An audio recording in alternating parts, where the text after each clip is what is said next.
Padahal tinggal nelpon doang. Tuh muncul nggak enak rasanya. Sama suami juga begitu, pulang-pulang istri nggak masak, ada sesuatu nih kayaknya, nggak biasa ya nih, nggak enak suasananya. Maka umumnya hal yang tidak baik terjadi bukan karena pemicu di lingkungan sekitar, karena ketidakmampuan mengendalikan kondisi diri pribadi. Paham sampai sini? Baik. Pulang kantor, kan? Kemudian wajah tidak menyenangkan, istri tanya, kenapa Pak? Emang kenapa? Kamu juga? Oh, udah, ada masalah. Ada yang pulang isinya cemberut, kan sederhana, cemberut lawannya senyum, padahal tinggal senyum.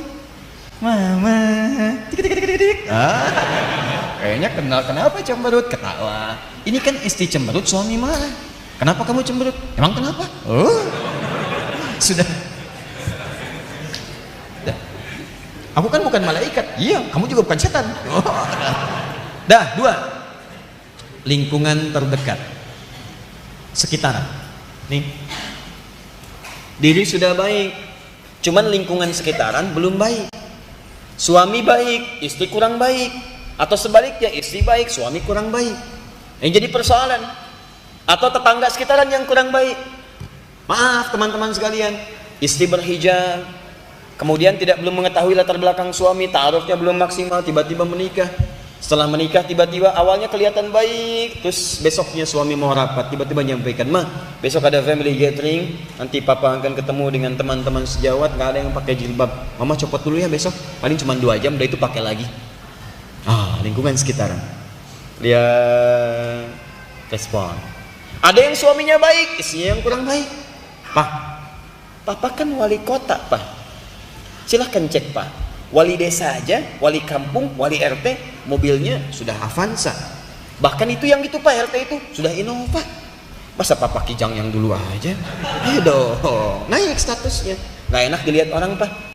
Bapak tahu nggak, Pak, setiap jabatan itu istri melekat, Pak. RT, suaminya yang RT, ibunya ibu RT. Kan RW, ibu RW. Papa wali kota, ini ibu wali, Pak. Hai, pancing. Besoknya Alphard sekalian, KPK ikut. Banyak karir suami juga jatuh bukan karena suami tidak pandai mengendalikan bagian perusahaannya, tapi mendapatkan bisikan yang tidak bagus dari pasangannya. Ada orang yang telah menaikkan level perusahaan from zero to hero, dari 0 jadi pahlawan. Ya, from $1 to $1 billion company. Dari cuma modal $1 jadi wah, aset yang sangat banyak. Tapi hancur karirnya hanya karena perlakuan dan karakteristik pasangan hidup yang tidak bagus. Turun, hilang, dan kehilangan nilai jabatannya. Itu sekitaran. Kadang-kadang ada faktor jauh, bukan dari diri sendiri, bukan dari orang terdekat, maaf, tapi orang-orang yang tidak pernah dikenal sebelumnya. Anda kerja lingkungan bagus, tetangga bagus, kerabat bagus, tiba-tiba pindah pekerjaan, pindah dinas, ditempatkan di lingkungan orang yang belum Anda kenal, tiba-tiba ngajak Anda berbuat yang tidak pantas. Yuk ngopi dulu yuk, ngopi di tempat yang sebelumnya tidak pernah Anda kunjungi. Olahraganya ganti, pekerjaannya berubah, mulai tanda tangan pada hal-hal yang tidak dibenarkan. Berubahlah kemudian kepribadian. Faktor jauh. Dalam bahasa Arab, sesuatu yang besar yang paling dekat melekat pada diri kita yang banyak berpengaruh itu disebut dengan aqabah namanya.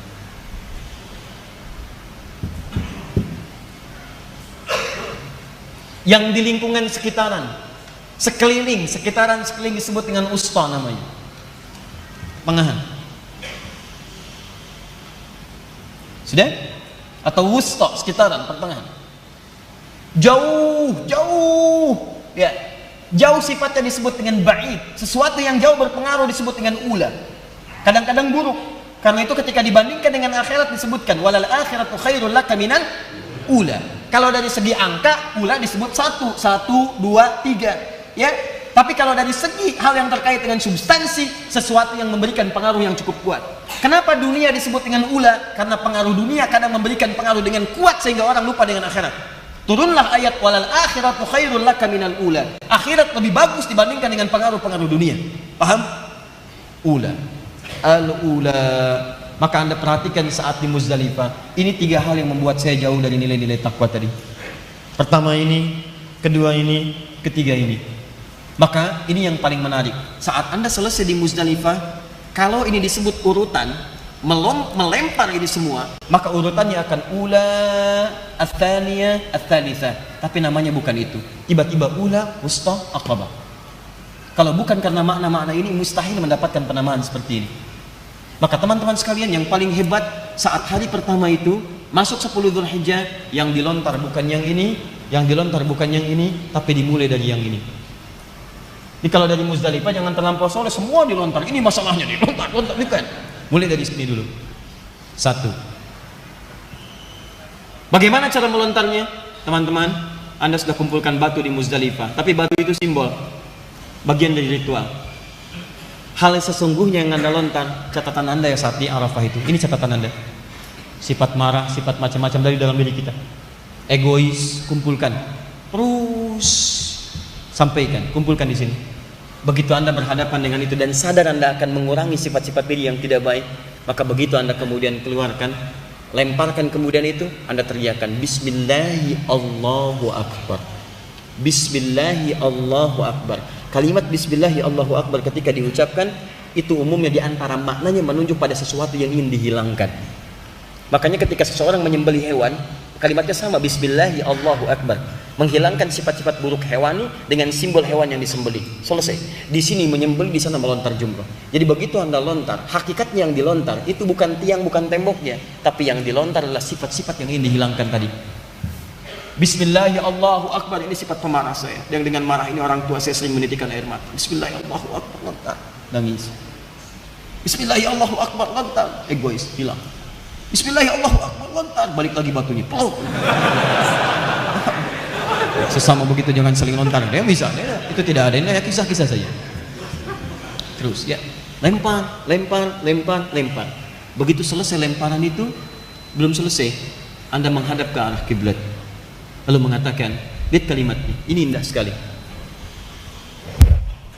Inni wajjahtu wajhiya lilladzi fataras samawati wal ard hanifan muslima wa ma ana minal musyrikin. Inna salati wa nusuki, dari manasik, wa mahyaya wa mamati lillahi rabbil alamin la syarika lahu wa bidzalika umirtu wa ana minal muslimin atau wa ana awwalul muslimin. Inni wajjahtu, menghadap ke arah kiblat, wajhiya lilladzi fataras samawati wal ard. Duhai Allah, mulai hari ini hamba hadapkan diri hamba sepenuhnya kepadamu. Diri hamba sepenuhnya kepada Engkau penguasa langit dan bumi. Inna salati wa nusuki wa mahyaya wa mamati lillahi rabbil alamin. Ya Allah, semua salat saya, ibadah-ibadah saya, manasik saya sampai hari ini, kehidupan saya pasrahkan ya Allah. Bahkan sekalipun saat ini wa mamati, Engkau wafatkan saya saat ini, saya ikhlas kalau memang telah tiba waktunya untuk pulang. La syarikalah, saya berjanji mulai hari ini tidak akan berbuat maksiat, kesalahan lagi, apalagi musyrik kepadamu. Wa bidzalika umirtu wa ana minal muslimin. Untuk itu saya sadar saya diperintahkan menjalani misi kehidupan saya. Mulai hari ini saya berjanji akan menjadi muslim yang lebih baik daripada sebelumnya. Begitu selesai, dicukurlah kemudian sebagai tahallul yang pertama. Cukur menandakan ada perubahan dalam kehidupan Anda. Maka kalau itu sudah dilempar, sudah hilang nilai-nilai keburukannya, tinggal muncul kebaikan-kebaikannya. Makanya hari berikutnya Anda merenung di Muna. Asalnya Muna, bukan Mina sebetulnya. Bukan Mina, asalnya Muna. Mina itu asalnya darah yang ditumpahkan, atau pelabuhan kalau Mina. Kalau Mina darah yang ditumpahkan. Kenapa bukitnya disebut dengan Mina? Ya di luar haji, karena di situ banyak hewan yang dipotong sehingga darahnya tumpah ke bawah. Tapi kalau dalam konteks haji, sebetulnya bahasa yang tepat bukan Mina tapi Muna. Muna itu harapan tinggi yang ingin diraih. Kenapa disebut dengan Muna? Karena orang-orang yang setelah itu mabit di Muna, dia memiliki harapan tinggi yang ingin diraih. Ya, makanya ketika masuk di wilayah Muna itu mabit, bukan cuma tidur, ada yang merokok lagi, untuk apa? Ada yang cuma ngobrol. Besok saya kena lempar, itu yang lempar saya, besok saya lempar juga tuh. Wah, jelas. Anda mau haji mau lempar orang. Ya. Makanya ketika sampai di Muna, kalimatnya zikir. Baca ayat 203 tadi yang dibaca imam terakhir, paling kiri sebelah atas. Wadhkurullaha fi ayyamin ma'dudat. Yuk, saat waktu-waktu di Muna itu banyak zikir. Tadi zikir itu yang tadi, ada baca Quran, ada berdoa, ya, ada macam-macam. Dan puncaknya tadi koreksi lagi. Saya sudah lempar diri saya pribadi. Nih, tentang orang lain, kerabat saya. ini yang membuat saya jelek di dalam kehidupan, pengaruh teman-teman sekitaran. Maka bukan dicela. Saat lempar itu Anda doakan dia, ya Allah, berikan hidayah kepadanya ya Allah, supaya dia berubah jadi lebih baik. Ya Allah, berikan petunjuk kepadanya sepulang saya nanti ya Allah, agar bisa memberikan dampak-dampak kebaikan. Lempar. Bismillahirrahmanirrahim, Allahu Akbar, lempar.